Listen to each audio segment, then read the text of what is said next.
I got into it, and probably about 9 months into it, I realized I'm in the right seat, but I'm on the wrong bus. I was just on the wrong bus. And I was starting to really feel that tension again of, okay, so you found the right seat. So what is the right bus?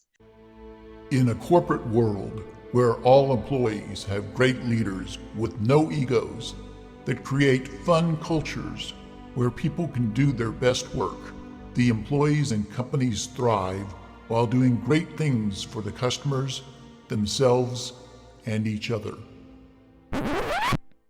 Well, we know that rarely happens. I'm Jeff Palacio. I have been a leader for over 40 years for every t-shirt size company, from small 16 employees to extra large over 1 million. Please join me while I interview outstanding leaders that will share stories of great leadership and not so great. It will help you become a better leader while poking fun at all the crazy shit that happens in corporate America.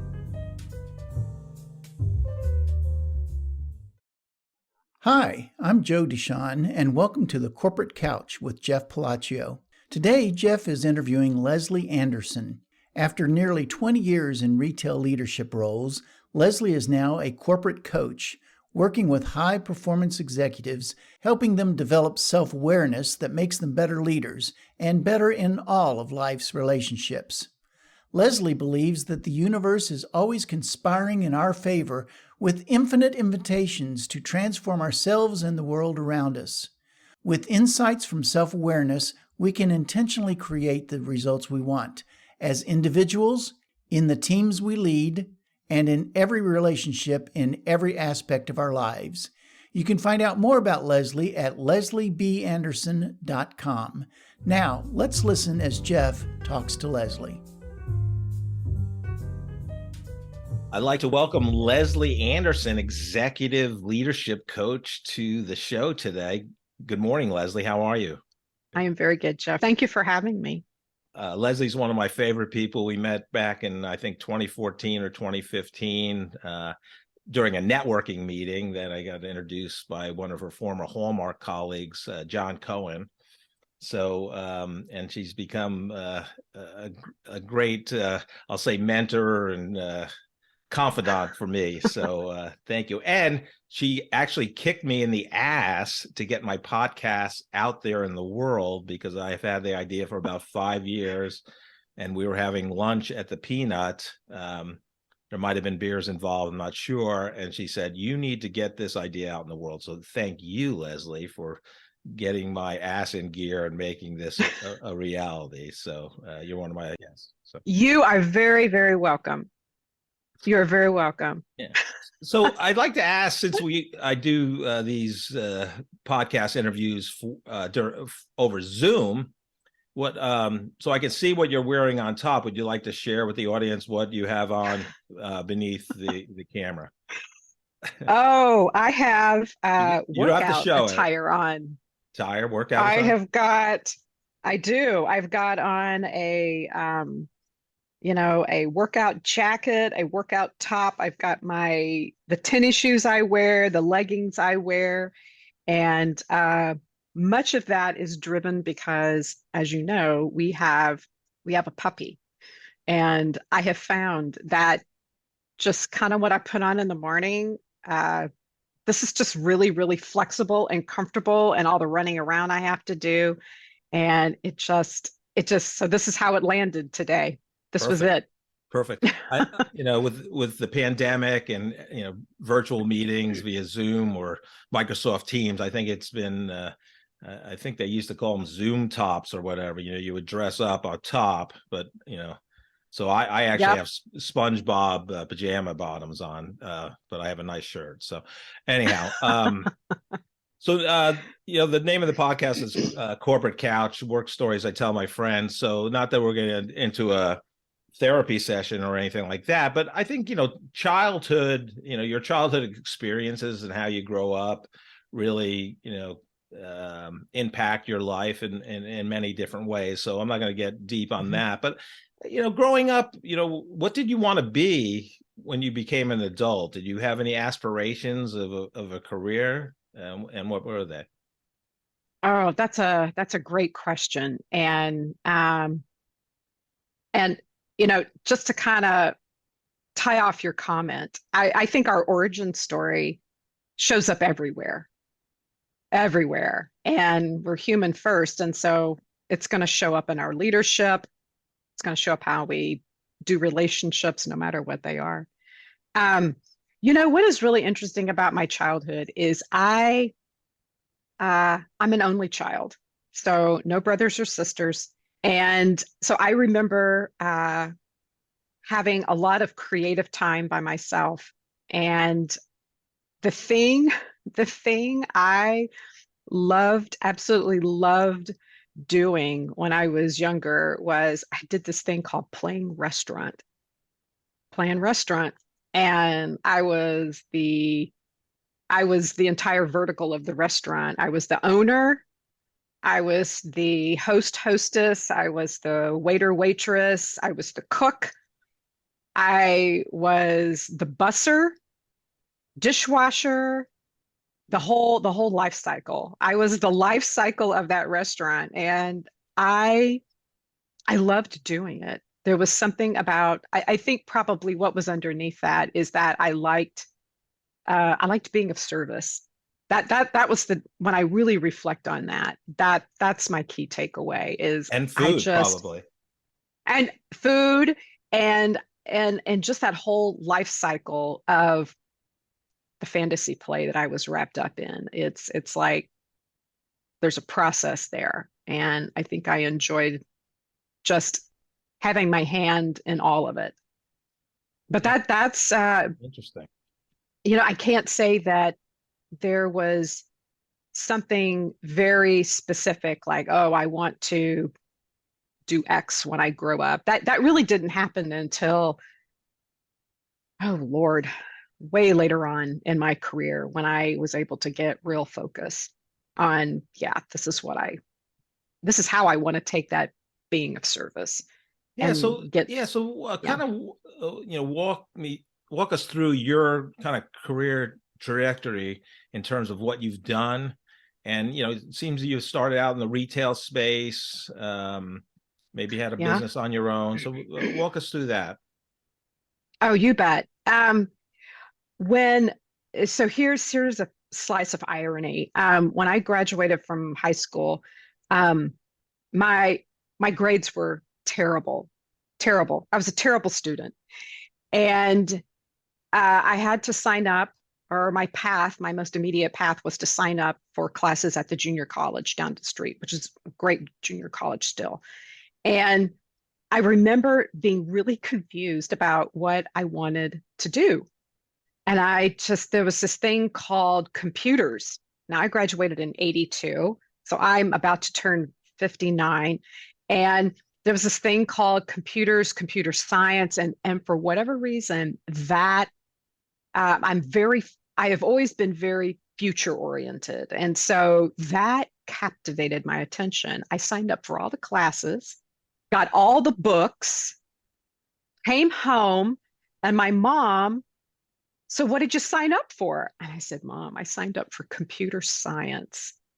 And she looked at me and she said, There is no future in computers. You need to go back to the college and you need to figure something else out.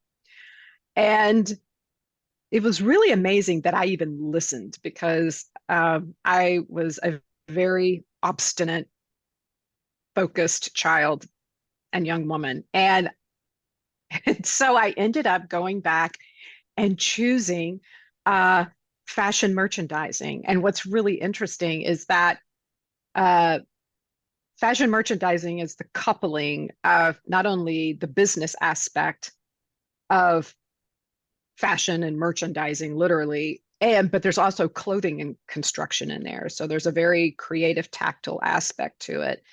And I I do believe this. Had I truly chosen more the creative angle, I think I probably could have made a career out of some sort of creative design aspect because I've got a bend for it. But for whatever reason, I went the other direction, more in management, and it's just the way fate rolled out. And Yeah, I think it's interesting. I mean, you and I are about the same age. You're probably a little younger, but I went the computer science route. I was a business major, but my focus, my concentration area was it was information systems, because I didn't know about getting a job. I just knew this was the hot topic, computers, and I knew I could get a job in it. My father was a welder and union, and oh, his career advice to me was, don't work with your hands like me, go into business.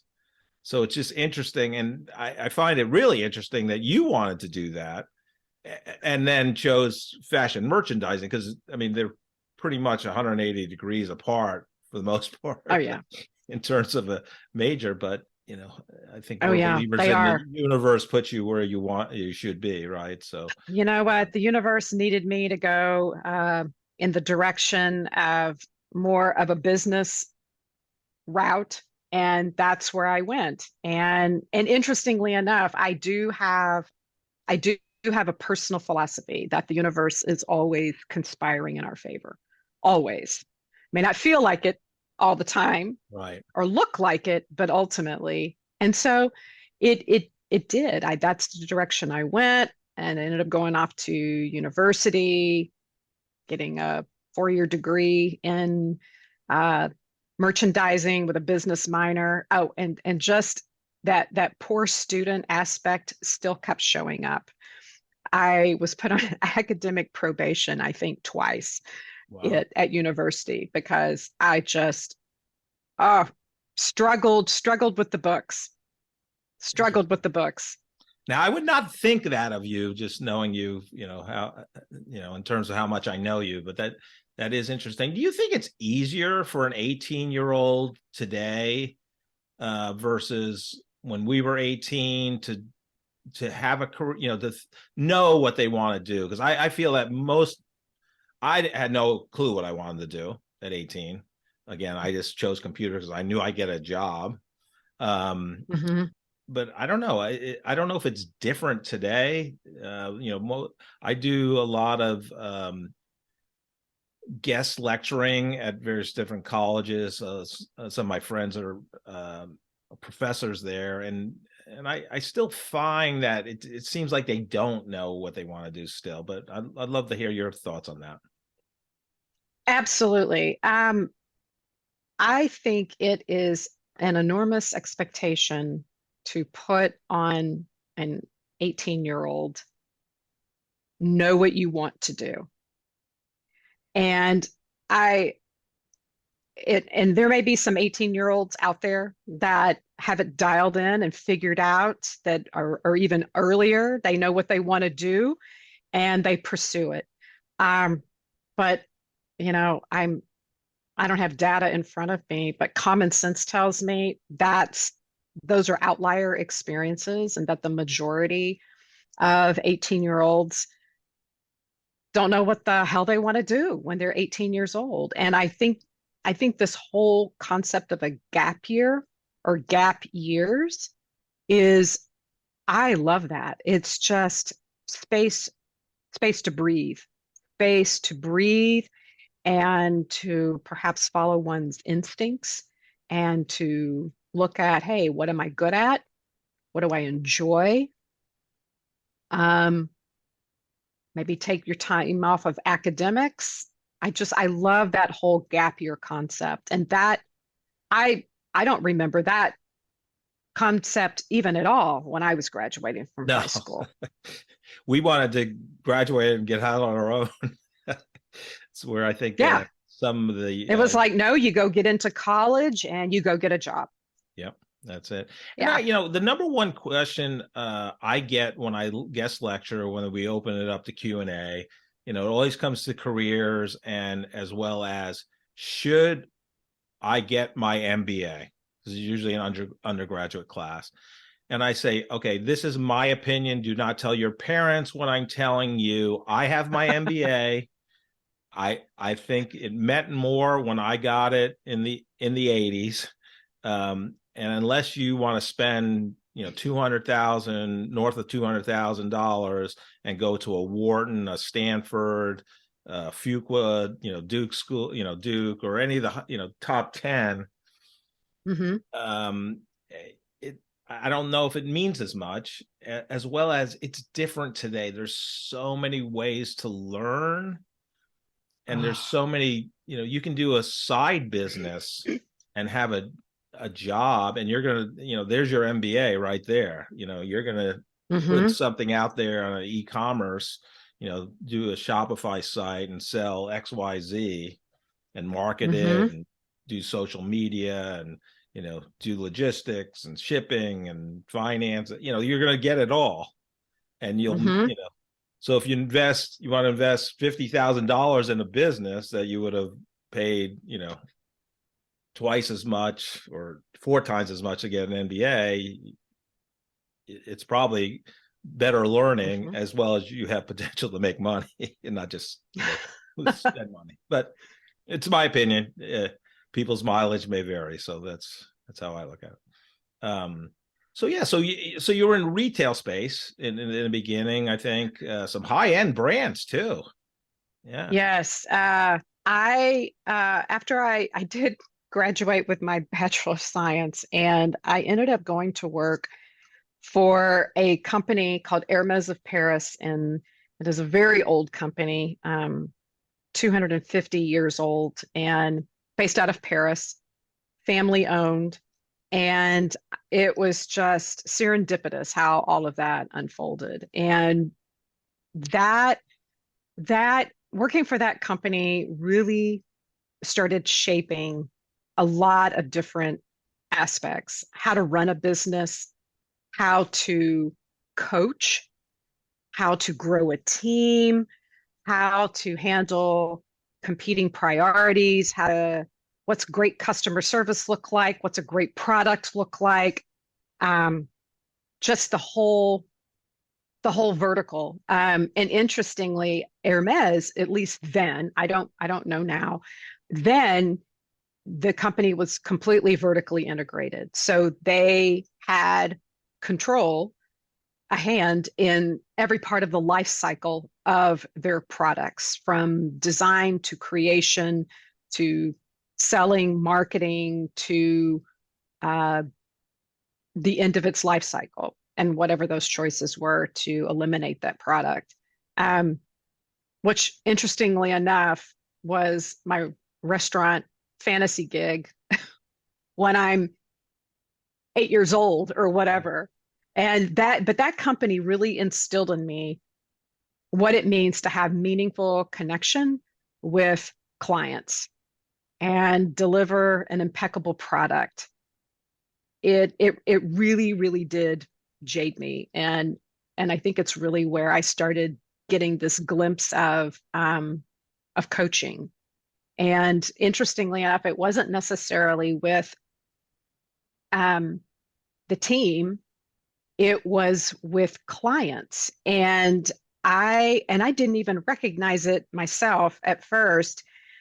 There was one specific occasion where I'm helping customer with a scarf. So Hermes is known for their scarves, and I'm showing scarves, etc.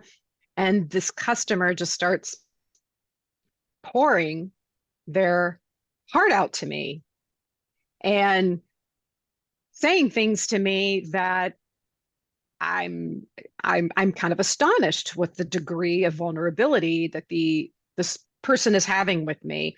And I don't know what I did. I probably just do what I do called holding space. So I just kind of listened and maybe asked some questions, and they seemed to feel better and thank me for my time. Maybe they bought a scarf and they went on about their business. But I think the pivotal moment was, apparently this kind of situation was happening all the time, and I didn't even recognize it. And one of the staff members, the team members, came up to me afterwards, after this particular one, and said, something like, what what is going on? What is going on with you and customers? And I said, I don't know what you're talking about. Well, it just seems like every people will just come up to you and they just end up like pouring their heart out to you. Like just I overhear what they say to you and it's crazy. It's wild. What what's up with that? And I just it was like this moment of like, wow, it's kind of true. That's a true statement. And it just kind of stuck with me that um I think it boils down to, for whatever reason, I have an ability to create safety, safety between myself and another human being. And and they open up. They open up and show themselves. And so that was probably the first kind of, hey, what's going on with that? That caught my attention. And I was probably 26, something like that, Right. 27. Yeah. Wow. So did you think you had that, that attribute, were friends like that growing up and high school and even college, or did you kind of develop it, or how do you think it, did it surface later? I I had in high school and in college a capacity to develop deep, rich, meaningful conversation. Now, whatever that conversation looked like at 18 or in my early 20s in college, that's obviously going to have a different flavor and context to rich and meaningful conversations now. Uh, I was never quite I was never quite satisfied talking about fashion all the time. And that was the industry I was in. It was like just I wanted a little bit meatier topic, and maybe it would have been philosophical or something like that. But that, yeah, my friendships, I had very, I had a, I was not the type of individual that had a huge circle of friends whatsoever. I had one or two very close friends, and those friendships went deep in conversation. So that was pretty much always present, high school and college. Yeah. So what I think is interesting too, that, and we can get into this as we talk about your leadership coaching, but I would consider you a deep thinker. Like like you're very, no, I would. You're very, it's you and I have talked over lunch, coffee, whatever, and talk about the universe. One of my 5 strength finders, Gallup strength finders, is connectedness. So I believe there's no coincidences. All events have meaning, all those type of things. And I think you and I kind of share that. And I think that, to Mhm. me, I probably told you things early on that I would never tell someone I've just met for the first or second time. But I think you do have that trait where people want to open up to you. And obviously Mm. being a good listener is, part of that, right? You're Oh Because yeah. it's no one wants to fill the pregnant well, I should reverse that. People want to fill the pregnant pause, but really good listeners don't, and that allows the person they're talking to fill the pregnant pause with more meaningful and deep comments. So I would agree with that. yeah. So I mean, were you, like, as a kid, were you a good listener? Because most kids are not. No, I was, oh no. I I was I was and still am very much a free spirit. Very much a free spirit. autonomy was and still is very important to me. And uh, just no, I don't think I was a good listener growing up. I don't think so. Um, but I mean, you're really having me get curious about that. There must have been, for those friendships to have developed in high school and college, and for those clients at Hermes in my early days to be able to open up like that. There must have been some degree of um, listening happening, and Yeah. just, yeah. So there must have been, and what's interesting, if I really think about it, I don't think in terms of, oh wow, that's not what strikes me. I've always been a good listener. No. I think what strikes me is it's I it's almost like I have a capacity to see beyond see beyond the turmoil that someone may be going through, and see more purely who they are, and their capacity, or just to kind of, see them, witness them. And maybe that in turn turns into listening. I don't know. Um, but yeah, you've really got my mind going on that one. Well, Like, that's good. Get your mind going. That's a compliment. Um, in a good way. I mean, you're very intelligent. So oh, thank you. would you consider yourself an empath, Leslie? Would I consider myself an empath? So that actually is a is a topic kind of circulating in my awareness here of recent. I I think, and maybe this is the definition of an empath. I am sensitive to shifts in in subtleties of how people show up, and like I can sense shifts in moods, uh, just little things like that. And there was a point in time in my life where I would it would be, how do I say it? Take it personally, and it wasn't personal, and and uh and kind of, it'd be a little bitey for me.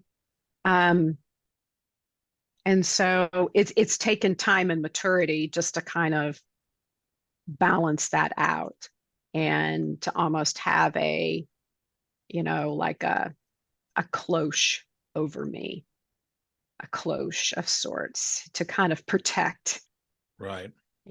Yeah, or some sort of permeable membrane where I'm able to protect the sensitive parts of myself. Um, but there's still some messaging happening that I'm not like shutting down. It's Right. just more. Is that Yeah. making sense? I know that sounds a bit ethereal. Yeah. No, I mean, I think so. I mean, you are a great leader and now a leadership coach, but you talk about psychological safety, right? So people are going to, in a trusting environment, Yes. you're going to talk about, you're obviously aware of that. You're observant, whether you're an empath or not. I mean, you're observant, right? And people changing moods and things Mm-hmm. like that. And you're Mm-hmm. a really good listener. So those are three great qualities of a great leader. What other qualities do you think you have that during your career in the retail space, as well as Hallmark and CBiz, kind of elevated you to where people wanted to follow you and be a part of your team? I think it takes, this kind of goes back to something you said in the beginning, our childhood and things like that. And I'm going to circle back around to that. It is our origin story and everything that we experienced as children, young adults, young professionals, you name it. Um, it it's there. It's there within us. These are our experiences, and those experiences, if they were really challenging, and we haven't quite gleaned the gold from those circumstances yet, they impact us as human beings, the filters that we have, the how we hear, what we say, and all of that shows up in leadership, how we lead. And so the I think the decision to look out for one's blind spots, to have a trusted a trusted source of some sort. Maybe it's your beloved, maybe it's a therapist. I mean, it doesn't matter to me. That's giving some sort of reflective feedback and listening to it. So cultivating self-awareness and being willing to listen to those things and being able to really listen within ourselves. Gosh, I've been doing this one thing for so long and it was working great and now it's not working anymore. Why is that? What in me is trying to shed a layer and a more authentic self come forward?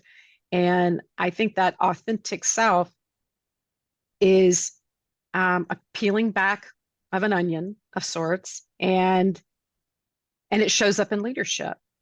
And I think that's how you become a great leader, is you work on your own shit. Yeah, I would totally agree, because I mean, you have to, like you said, peel back the onion, have you got to peel it back. self-reflection. Yeah, you have to. Yeah. Definitely. And you learn it's a journey. For me, I think I was kind of a natural leader. I was very introverted, and believe it or not, in junior high school, I was very that is a shock. Extroverted with my friends, but I was very shy.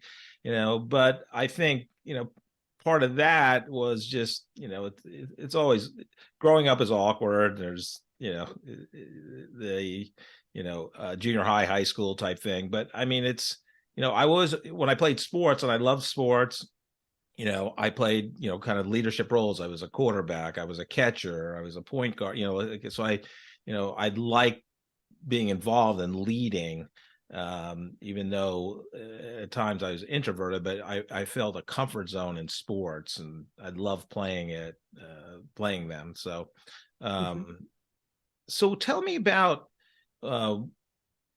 what made you make the transition after a career, at various companies, probably the last one being CBiz you worked at. So what made you say, I'm done. My gift to the world is developing legendary leaders, and I know I can do it, as best as anyone, at least, because obviously there's a lot of executive coaches out there, but there's only one Leslie Anderson doing it, right? So, what made you leave the corporate world, go out on your own, and what, besides, most websites of executive coaches wouldn't talk about the universe conspiring in your favor, right? So just talk about, it's like a threefold questions, but talk about those things. Yes. Well, I'm going to back up just a pinch. And when I was still doing the retail gig, which was fun and gratifying in a lot of different ways, I realized that it was developing the people part, not running the business part, that enlivened me. So I had an experience that really culminated all of that. I was working for a company, and I had a leader that we I this leader had a very different way of leading a team than I would have done. And there had been quite a bit of turnover at this business unit. And in part, it was because of this leader's leadership style. And it it was a real clarifying moment that I came to the statement of, or the belief of, profits cover a lot of sin. Profits can cover a lot of sin, and specifically, it can cover up some leadership sin. And I just remember making this declaration. I I want better. I want better for a team. I want better for I just want I there's a better way to do it. And that's when I decided I'm going to go back and get my master's degree, and started working on the master's degree in organizational development. Had to choose an emphasis, which was executive coaching. And I remember signing up for it, and they were talking to me about OD, organizational development, and executive coaching. And I was just kind of chuckling, like, "Oh, I'm already that." So that's what that thing's called. It's called coaching. Oh, I'm actually already doing that. And the OD piece, I was already doing it too, but incredibly informal. I didn't have the toolkit, the framing. So I go back, and I ended up getting derailed from that master's and took an opportunity at Hallmark, actually, and was having fun with that. Had a health crisis. Nothing like a health crisis to wake one up. And I really came to the realization, all right, I need to get back in my master's degree, and I need to do what I am here to do in this lifetime. And it's to specifically pour into people and to leverage this special sauce I have about building safety and asking good questions and helping people meet their goals. And I ended up with Hallmark. It's like I just came to this tension point in myself that I have to leave. I have to leave, and I don't have another job in the field that I want. And so I literally quit without having a job. And serendipitously, CBiz showed up and asked if I wanted to join their team and help build out an executive coaching and leadership development service line for them. And I said yes. And I got into it, and probably about 9 months into it, I realized I'm in the right seat, but I'm on the wrong bus. And CBiz is an amazing company. They do what they do very well. And I was just on the wrong bus. It's on the wrong bus. And it took, I was starting to really feel that tension again of, okay, so you found the right seat. So what is the right bus? And I remember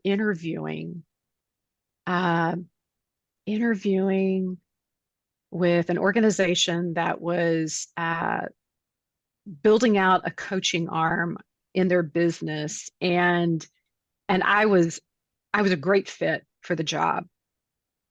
And interviewing, and I ended up not getting the job, and I was crushed. I was crushed.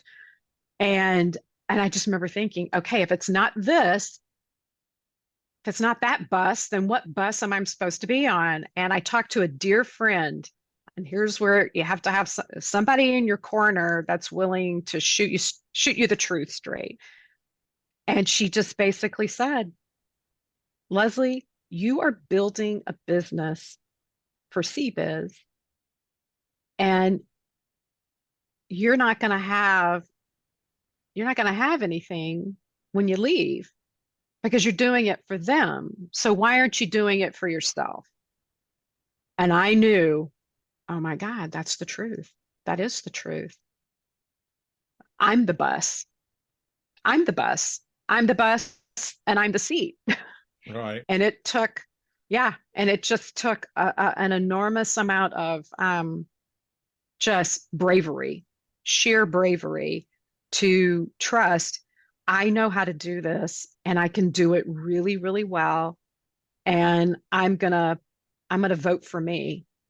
I'm gonna pour into me so I can pour into others. And that's what did it. Interesting. So, Somebody had to tell me the truth. yeah. So, a couple different things based on that. So that might be an example of where you really do need your MBA in that specific curriculum. I know I'm saying that seriously. No, meaning like it gave you, credential, right? Because you were is executive coaching, organizational development, MBA. It's very specific, right? You can be an MBA, Right, so I don't right. know. I mean, your thoughts on that? I mean, did it help you credential wise? Well, getting my master's in OD helped me helped me a lot. It helped me a lot. Um, it so the whole people piece that I have just an intrinsic understanding of the degree put the framing around it. Mhm. Even the coaching certification put the framing around it And that was part of the because MBA. You got the coaching certification. well the not the MBA, it's a master's in OD, Okay. so not an I could not survive an MBA. um it it put structure around creativity is a beautiful thing, and it also needs structure in order to be birthed. Some sort of structure. It may be a loose structure or a tight structure, but it has to have structure in order to happen. It's like a paradox. It's like a paradox. And so that's what the MSOD did. It gave structure to better understanding the ins and outs of working with people and working with teams. It helped. It helped. It was the framing, and I needed the framing for what my gut and my intuition were already really good at doing, but it was like messy. It was Right. messy, and the education tighten it up. And I'll add that I graduated with all A's except one B in a class. So I redeemed myself from all those There you years go. of not being a good student. So how old were you when you completed the MSOD? Oh, I think in 17. I'm sitting here looking at the degree. I think it was in 2017. 17, Okay. 2017. So you're Yeah. well into your career, right? So I mean, Oh, you've had experiences, oh yeah. retail space, Hallmark, your own business. Yeah. Okay. Yes. Yeah. Yes. Oh yeah. Well into it. And it was time well spent, Mhm. money well spent. It was hard, but I had a blast. I mean, there's even a part of me that keeps kicking around. Do I want to go back and get a PhD? And that's that. I don't know. I Right. don't know. That's a whole nother amped up commitment. So 9 months into CBiz, though, you're saying, I'm on the right seat, but the wrong bus, and I don't have your bio in front of me, but you were 3+ years at CBiz. I I spent, let's see, I think I was there right at 2.5 years, Okay. something like that. Yeah. Yeah. And so my instinct was already kicking in. Right. Something's not right about this. So how, and you know what, here's what's interesting. From all the executives that I have coached and all different kinds of people and, and respective roles and things like that.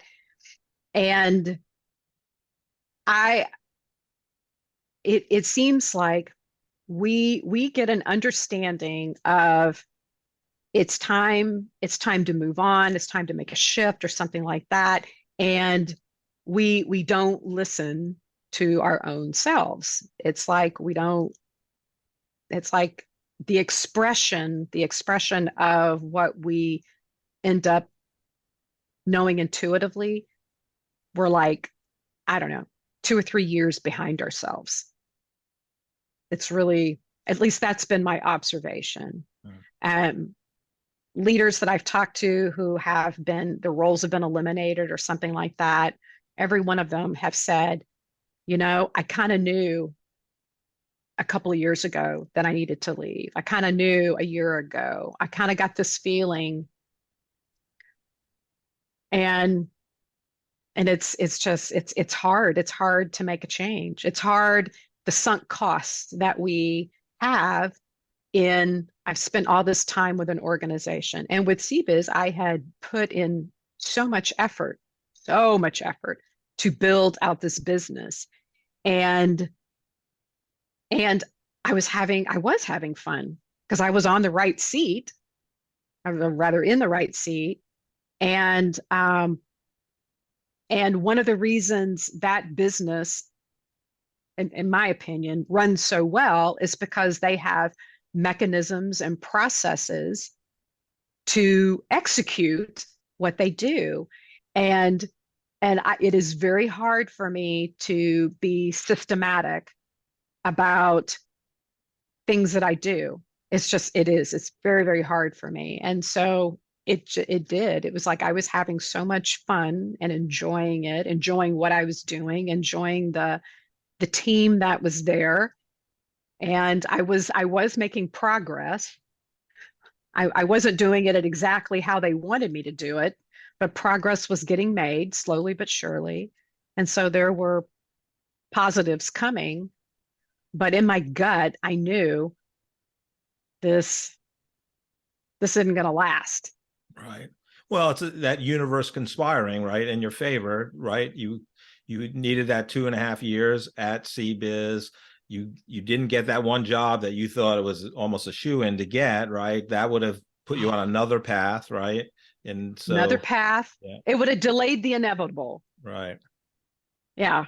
Inevitably, I've always been supposed to go out on my own. It's just been kind of waiting out there for me to kind of wake up to it. So I finally woke up to it.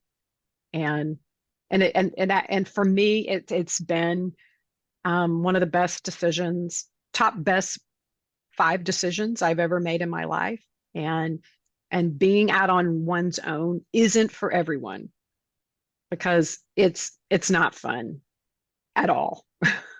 There are aspects of it that are just unwanted tasks and things like that.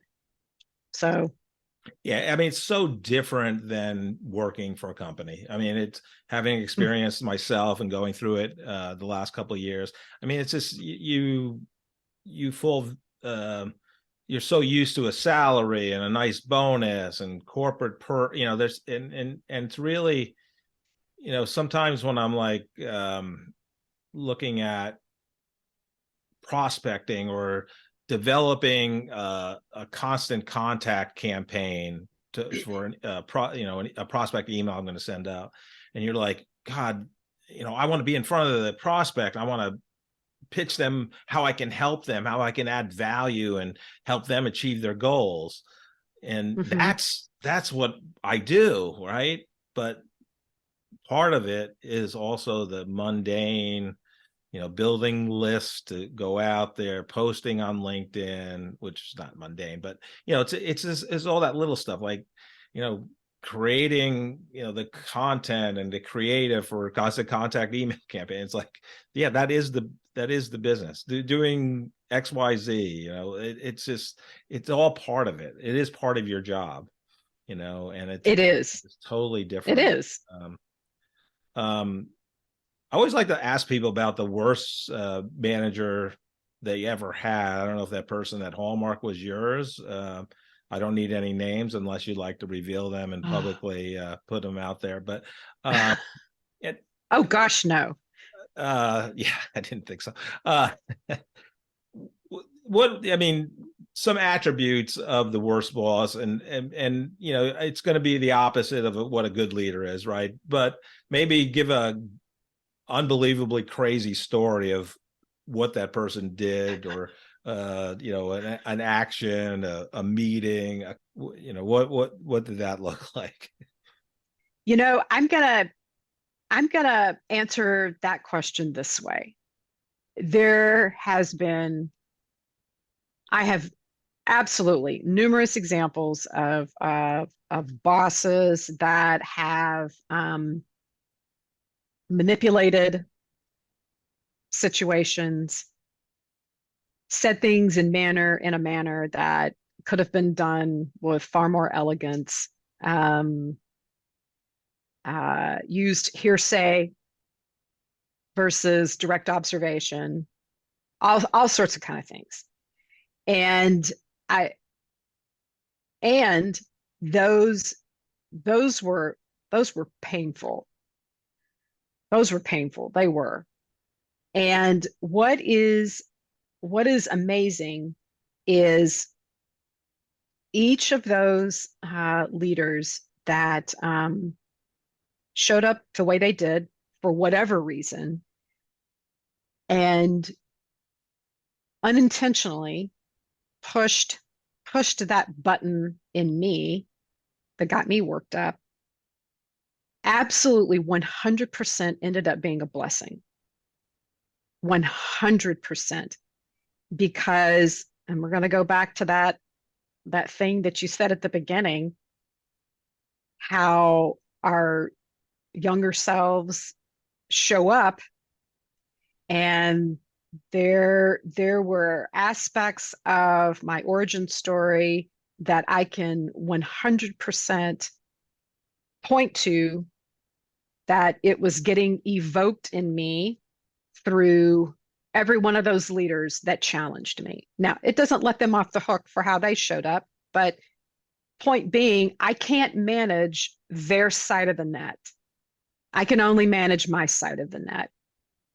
And so it forced me to manage my own side of the net and to dig a little deeper and to figure out what was going on. And I did. And I am the better for it. I have so much more clarity now. And that aspect of myself that was getting punched back then, that button getting punched, it's taken care of. It's like I know that feeling within me. And so if anyone happens to say something and that feeling gets evoked in me, it's like I know what it's all about.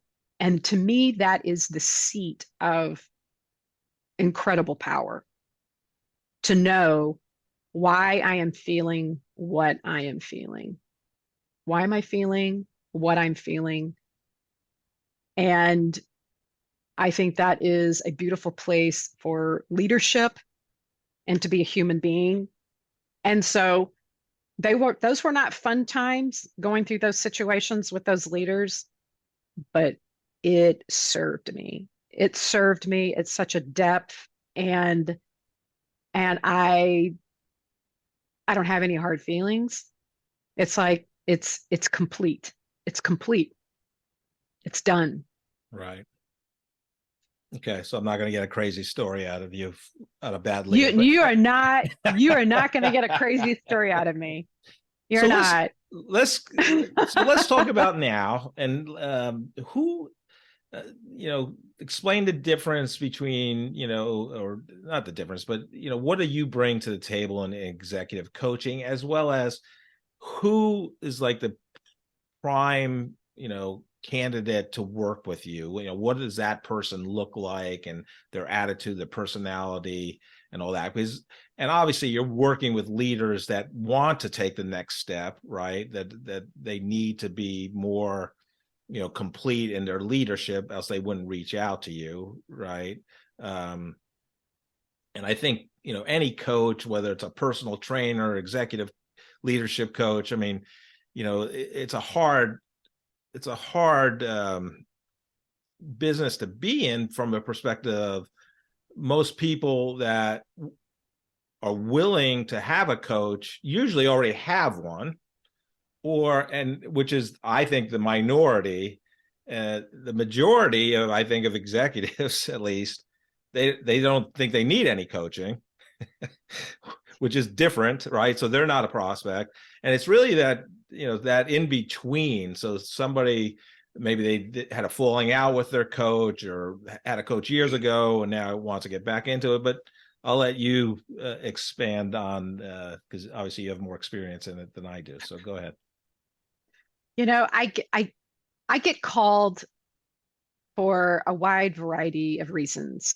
Anywhere from there's a problem and this leader is at risk um, for leaving, or you know, senior counsel has been involved because it's a tough situation, and this is maybe an effort to really help this leader. So kind of high risk, all the way to leaders who I I'm ready to take the next step and I don't know how to take it. And so it's a wide spectrum. And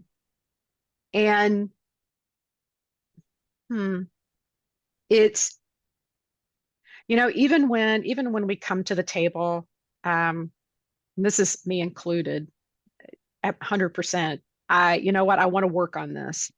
I want to work on this. This is in my way of me being the best version of myself. It is hard work. Coaching is hard work.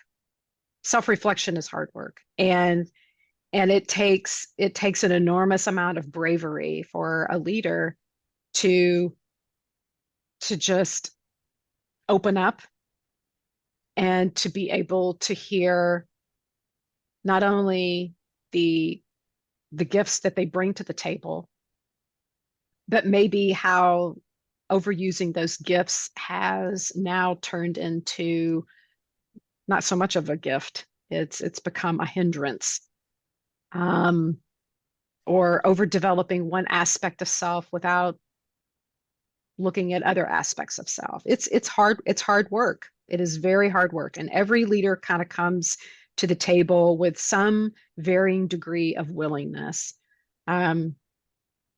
Some leaders are completely conscious of, this is going to be hard. I'm going to dive in, roll up my sleeves, and we're going to do this thing. And there's other leaders that come in with a little bit of not knowing what they're stepping into, but there's a sliver of willingness. And then they get into it and they're like, oh, this is what this is about. And I am upfront with an initial like meet and greets that trust is paramount. So creating that sanctuary of you put in the container what you want to put in the container, and it stays there. And I'm going to ask hard questions. I'm going to dig. I'm a digger. And I'm going to dig where it's soft. And some leaders have you know, they want to put up the defenses, and it's like, okay, that's all right. I just need to reapproach, and you know, with a hard question. And there's some leaders that they just, okay, I'll answer that, and we'll dig some. And probably, if we're talking only about like business. Like if a conversation, a coaching conversation strictly only stays at the business level, because we have to do, the funny thing about business is that it does get done through people and relationships. And so if it's going to stay strictly at business, then it's like you need to go hire a consultant. I'm not a consultant. I'm not here to consult you on your business, because eventually in discussing business, it's going to get brought up. So and so isn't doing what they need to be doing. Oh, really? Okay. Now it gets to talking about leadership. But the personal has to be brought in. The people aspect has to be brought in. It really does. I feel like that was a really disjointed, rambling answer to your It's all good. question. So I don't know if this is top of mind for me. I went to one of Marshall Goldsmith's programs back in the 2012 range when I was at Boehringer Ingelheim, and they were a member of the Institute for Management Studies, IMS. Marshall Goldsmith's had a long, and now I'm actually consulting with IMS. So back in 2012, I went through his course based on his book, What Got You Here Won't Get You There. And then I just finished his newest book, The Earned Life. So I don't know, like I said, I literally just finished it this morning. So it's top of mind, but you kind of remind me a little bit in your coaching philosophy of Marshall Goldsmith. So you have any reaction to that? Oh, I think that's a lovely compliment. That is a lovely, thank you. And I 100% agree with that. Kind of, it's an ism. It's, what got you, what is it? What got you here won't What get got you you here won't there. get you there. Oh, that is truth with a capital T. That is, that's true in leadership. It's true in being a human. I mean, it's true. That is 100% true. Absolutely. So when you're working with an executive, what's your favorite part of your relationship with that person, and what do you really love about it? You know, it makes my job easier when and and funner, if there's a fun and enjoyment, gratifying aspect to it, is when the client wants to do the work. They want to do the work. They realize this is work, so I'm going to work. And and we're able to co-create and dance together. That is a beautiful thing. And when clients show up and it's all about deflection and not owning self accountability, having self responsibility, um, that that makes it that's hard. So yeah, what makes it fun is when a client shows up ready to do the work, and we can dance together. And what's a typical engagement working with you? Is it a year-long process, 6 months, 18 months? It is a year long, and we meet 2 times a month for, hour and a half each time. We have client stipulated goals. I do some assessments. I might, make some recommendations. Hey, you might want to think about this area for a goal, and we dive in for an entire year. And that was a learning process. As I said earlier, coming to the table, I want a coach. I really want one because I want to achieve or meet this goal or be better at my leadership or whatever it is. Even that willingness, it's going to be hard because changing our behavior, human behavior, is really, really hard. And so it was just through learning about it, really getting my arms wrapped around that having working with a client for 6 sessions, 8 sessions, 10 sessions is just, it's just not enough time. It's just not enough time for them to go through an arc of change and to make a difference, to really make a difference. So a year. That's the commitment I ask for. Yeah, which makes total sense. Do you see any one area in leadership in common with the executives you work with? You know, Always. yeah. It's always about communication.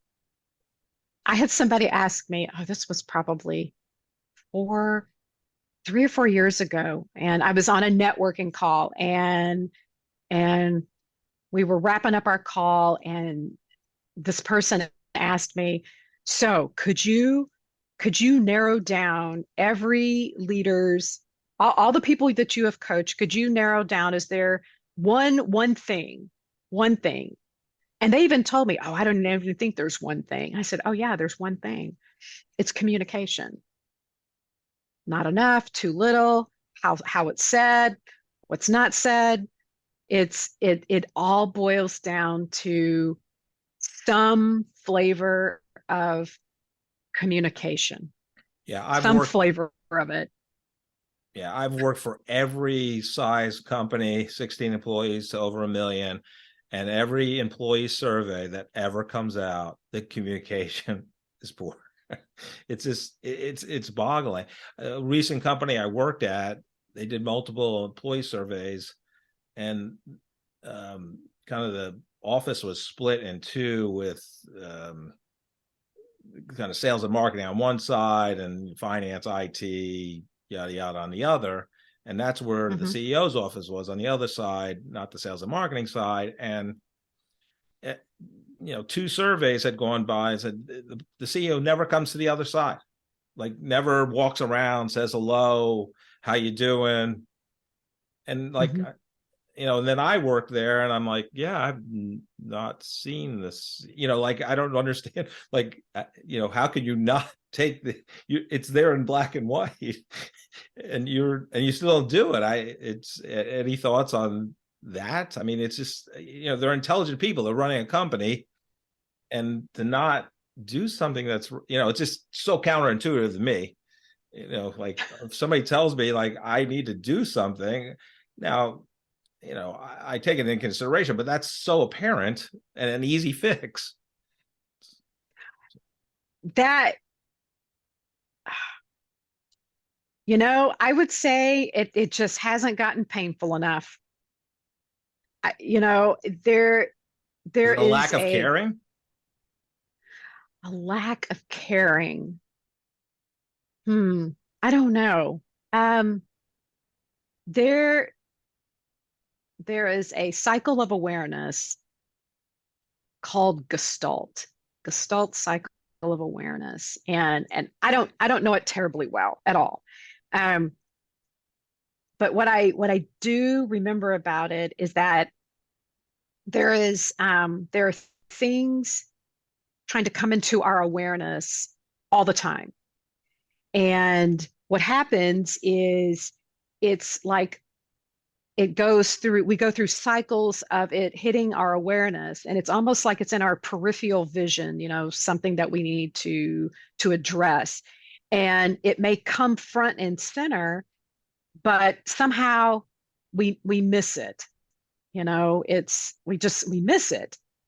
And we go through layers of that. And I believe that it really doesn't get my attention. Something doesn't really get my attention until I am really at a pain point around it, really at a pain point, like maybe even crisis. Are all people like that? Am I like that all the time? No. But I think sometimes leaders can get information, and let's just back up. Yeah, they're a leader, but they're a human first. They're human.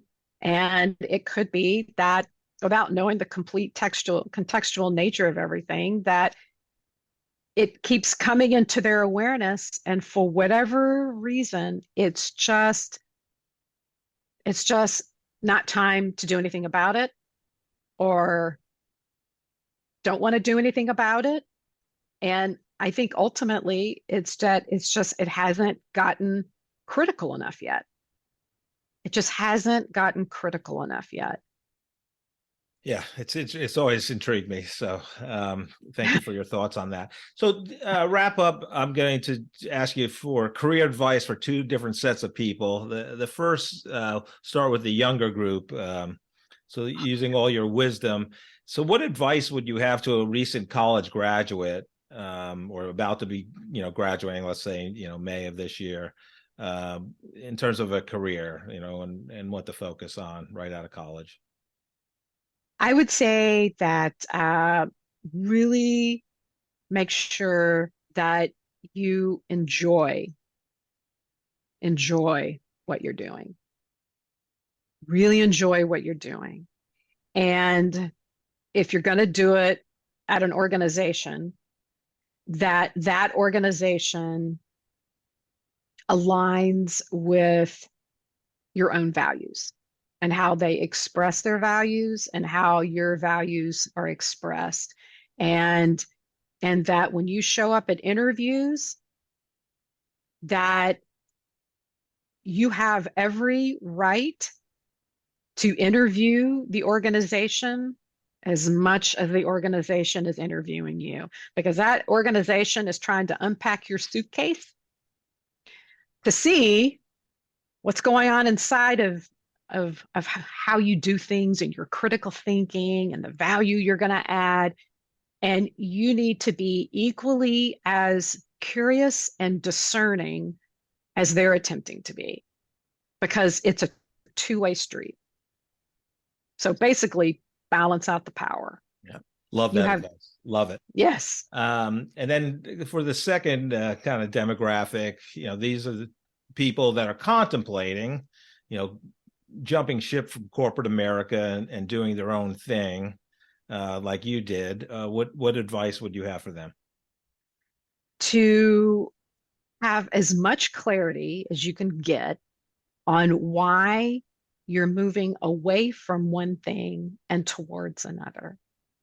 If there is any flavor of running away from something, chances are you'll probably recreate the exact same scenario at the new gig. So be really clear about why you're wanting to leave and what you're stepping towards. Mm-hmm.